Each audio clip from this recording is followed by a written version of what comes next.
Okay, so once you are happy with your selection of your hair, just decided I don't like this part. Let's see how that goes. Now we want to change the color of it. So to do that, you're going to go to the top toolbar where it says Image, Adjustments, Hue and Saturation. And you can start playing around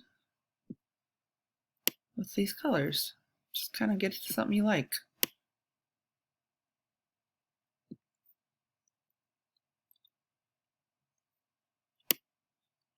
We're going to eventually do the same thing to our face. We're going to select our face and skin and change our skin tone. So it's really up to you. What do you like on your hair? Okay, and then Command D to deselect. Ta-da! I have green hair.